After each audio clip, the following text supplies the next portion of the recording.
Lagi di ruang podcast JC Indonesia.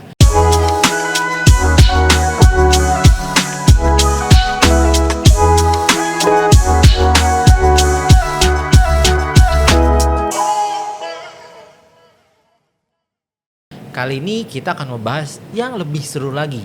Kita akan membahas mengenai modifikasi EV dan juga tren di masa depan. Nah, gimana sih tanggapan-tanggapannya atau pandangannya sebuah modifikasi khususnya EV? Kita kedatangan tamu dari Mas Okto. Halo Mas. Mas Okto Budiarto ini adalah pengamat modifikasi ya Mas ya? Betul sekali. Udah dari tahun berapa Mas? Waduh, kalau soal tahun berapa cukup lama juga sih ya. Bahkan bisa ketahuan jadinya nanti umurnya saya. Ya, sebenarnya sih dari lebih kuat ya ini modifikasinya pada saat setelah saya mulai nyemplung juga ke dunia jurnalistik otomotif. Oh, Jadi sejalan paralel dengan tema yang saya turunkan dalam liputan-liputan, kebetulan awalnya juga semua dari modifikasi. Jadi itu sebenarnya dari tahun 95-an ya, 95. Waduh. Makin ya kesininya ya sesuai kita ikuti itu kan perkembangan Passionnya lah ya. Di modifikasi kan terus inovasi segala macam terus bertambah, terus kreatifnya juga semakin maju. Oke, 95 guys. 95 tuh saya masih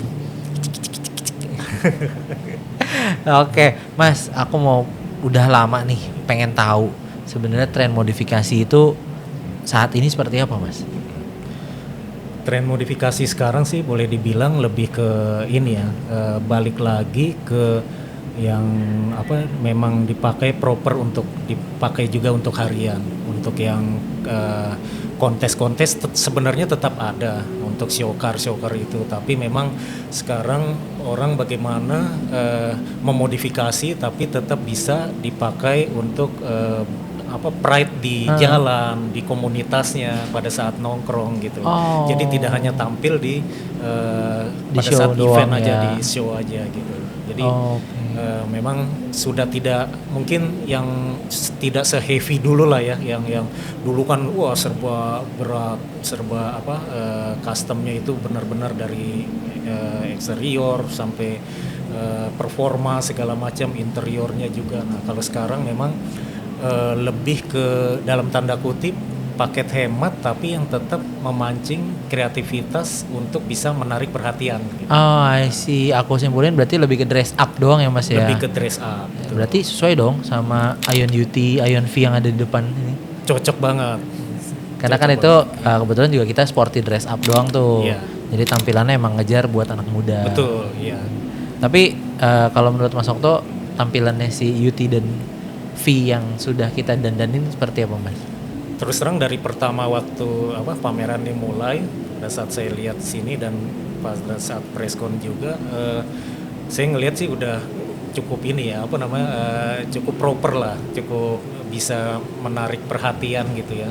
Dan artinya secara desain juga cocok karena UT ini kan secara tip contour body juga udah membulat, aplikasi dari perangkat modifnya seperti body kitnya itu udah pas sih desainnya, dan juga tentunya desain juga tidak akan berarti kalau tanpa sentuhan warna kan. Artinya di sini aplikasi entah itu cat, aplikasi stikernya itu pas sih untuk ini. Gitu. Jadi catching terutama di pameran auto show kayak gini. Betul. Mas ya? Itu Mas, aku mau nanya nih.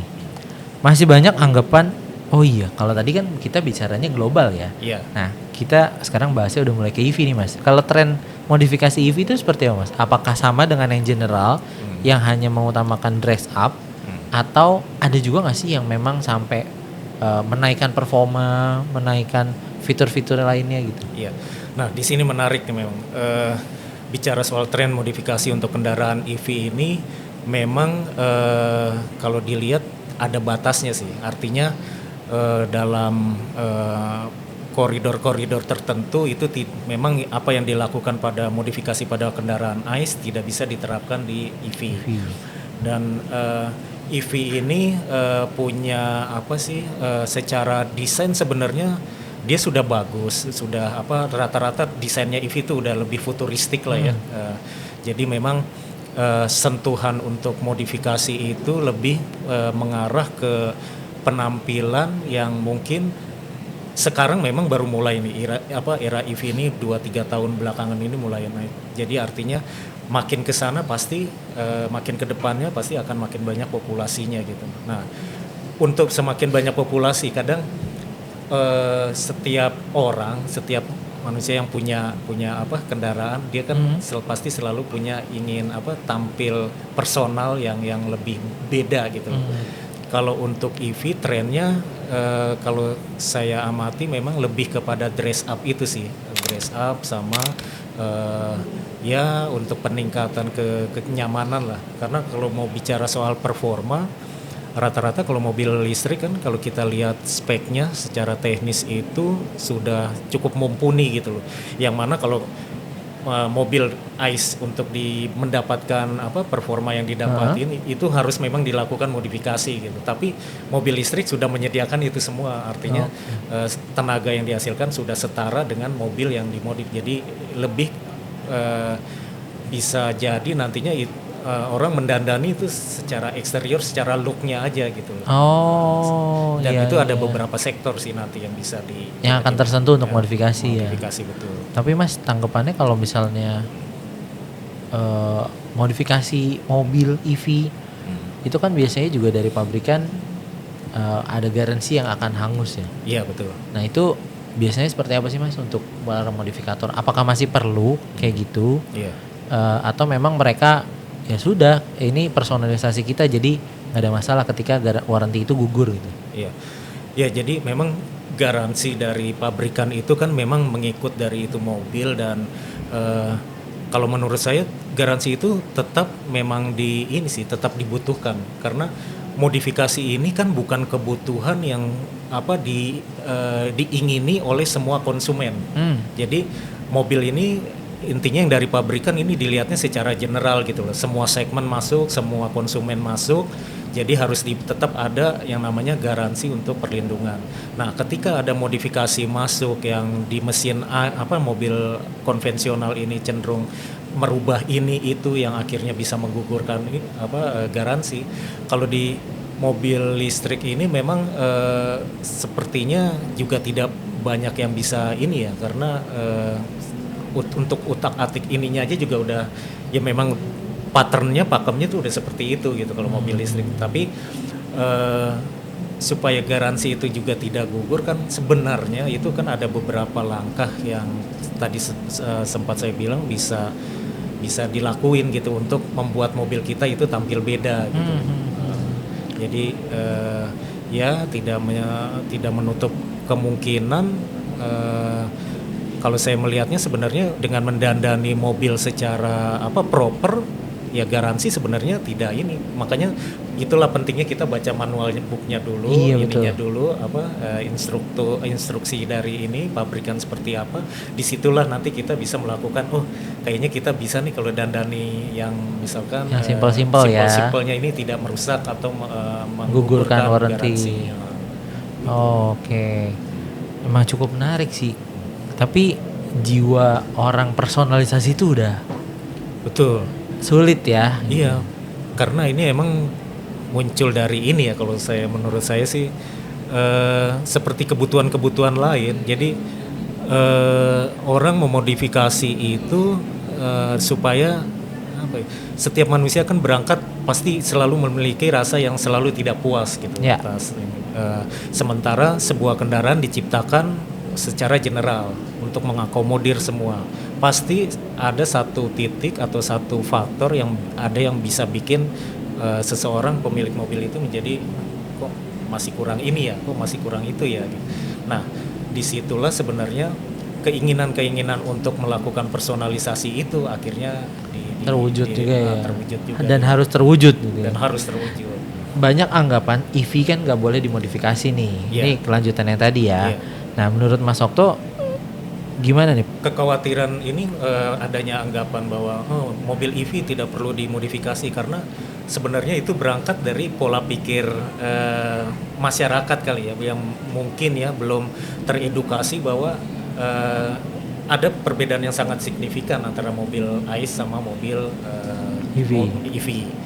Jadi sebenarnya pola mobil EV misalkan untuk di personalisasi ini sebagai kata lain dari modifikasi ini itu sebenarnya aman-aman saja sih asal dilakukan secara konteksnya gitu. Dan kekhawatiran adanya ini tidak bisa dimodif ya karena dipikir ini kan mobil EV semuanya sudah serba listrik. Orang kan pasti ya kita aja kalau misalkan di rumah untuk ada mungkin perbaikan atau mau nambah lampu atau mau benerin saklar pasti kan kita khawatirnya korslet nih, Betul. saya kesetrum lagi nanti kalau nggak benar. Nah pemikirannya masih seperti itu gitu. Padahal sebenarnya kalau tidak menyentuh hal-hal yang sensitif, ya makanya tadi di awal bilang secara performa kan mobil listrik udah bagus gitu. Jadi nggak perlu lah merambah ke arah sana. Meskipun di beberapa negara luar tuh sudah mulai ada juga kan yang sudah mulai mengcustom motor listriknya, terus ECU untuk ininya mengatur pengeluaran tenaga dari baterai ke itu kan, tenaga. Itu Mas berarti kan